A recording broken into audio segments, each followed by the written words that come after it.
नमस्कार दोस्तों, स्वागत है आपका अंकल के फैक्ट्स पर। अब दोस्तों मैं जो सुनाने जा रहा हूँ वो है भूत की खूनी बदला, यानी भूतनी का खूनी बदला किस तरीके से कैसे लिया, ये आपको कहानी के माध्यम से सुनाने जा रहा हूँ। ये एक हकीकत है, तो ध्यान से सुनिएगा। एक बार की बात है कि कुछ अंग्रेज शिकारी भारत किसी जंगल में शिकार पर गए। उस जंगल के बाहर एक डाक बंगला था और उसमें पहले से ही कोई बड़ा अंग्रेज अधिकारी ठहरा हुआ था। अस्तु इन अंग्रेज शिकारियों को जंगल के बीच बने पुराने डाक बंगले में रुकना पड़ा। इस डाक बंगले का रखवाला अपने परिवार के साथ रहता था और डाक बंगले में रुकने वाले लोगों की सेवा करता था। इस रखवाले के परिवार में उसकी बीवी तथा लगभग 14-15 साल की उसकी एकमात्र लड़की थी। एक शाम जब अंग्रेज शिकारी शिकार करके वापस डाक बंगले में आए तो नहा धोकर पीने पीने बैठ गए। पीने के बाद उन्हें इतनी चढ़ गई कि वह लोग पूरी तरह से बहक गए और उस रखवाले को गोली मारने के बाद उसकी बीवी तरह बच्ची को नोच डाले। इन पापियों को नशे में कुछ भी पता नहीं चला और नोचने के बाद उन दोनों को भी गोलियां से भून डाले और तीनों की लाश को डाक बंगले के पीछे दफना दिए। ये बात आई गई रह गई। अंग्रेजों ने फिर कुछ दिन के बाद वहाँ कैलाश नामक एक नया सेवक रख दिया। किसी को भी कुछ पता नहीं चला कि इस पुराने डाक बंगले में पुराना सेवक और उसका परिवार कहाँ चला गया। एक बार की बात है कि नया सेवक कैलाश रात को गेट बंद करके सोया हुआ था।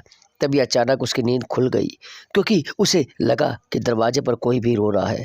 उसने एक हाथ से लाठी उठाया और दूसरे में चिराग और दरवाजे पर आकर हाक लगाया, कौन है? इतनी रात गए एक कोने दरवाजे पर रो रहा है। उसने देखा कि एक किशोरी दरवाजे पर बैठी रो रही है। कैलाश उस किशोरी के पास गया और उसके सिर पर हाथ रखते हुए कहा कि बेटी रो मत, अंदर चल। फिर उस किशोरी के अंदर आने पर कैलाश ने उसे पीछे के लिए पानी आगे बढ़ाते हुए पूछा कि बेटी तुम कौन हो और इतनी रात को अकेले जंगल में क्यों भटक रही हो? कैलाश की इतनी बात सुनते ही वह किशोरी और तेज फपक पड़ी और कुछ समय तक तेज तेज रोने के बाद वह थोड़ा शांत हुई और कैलाश को बताई कि वह इस डाक बंगले में पहले सेवक की पुत्री है। फिर उसने भी यह बताया कि कैसे 4-5 अंग्रेज शिकारियों ने उसके पिता को मार डाला और उसके बाद उसके तथा उसकी माँ का अबरू को नोच डाला। फिर कैसे उसकी माँ तथा उसको भी गोली से भूनने के बाद डाक बंगले के पीछे दफना दिया गया। उस किशोरी को इतनी बात सुनते ही कैलाश पूरी तरह सहम गया और निडरता दिखाते हुए पूछा कि ऐसे कैसे हो सकता है? अगर तू मर गई है तो मेरे सामने कैसे बैठी है? कैलाश की ये बात सुनते ही वह लड़की अचानक गायब हो गई और कैलाश कुछ समय पाए उससे पहले ही वह उस कमरे को दीवार पर उल्टी ठहराती नजर आई। कैलाश ये नज़ारा देखकर पूरी तरह से सहम गया। फिर अचानक वह उसकी लड़की अगर कैलाश के सामने बैठते हुए भी बोली कि काका आप डरिए मत, मैं आपका कुछ भी बुरा नहीं करूंगी। धीरे धीरे कैलाश का डर जाता रहा और उसने अपने मस्तक पर आए पसीने को बूंदों की गमछे से पोंछ लिया।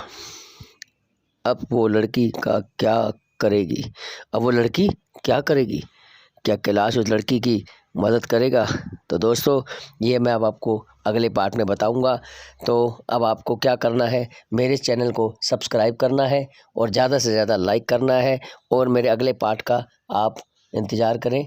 अगला पार्ट आपको जल्द ही सुनाया जाएगा। धन्यवाद।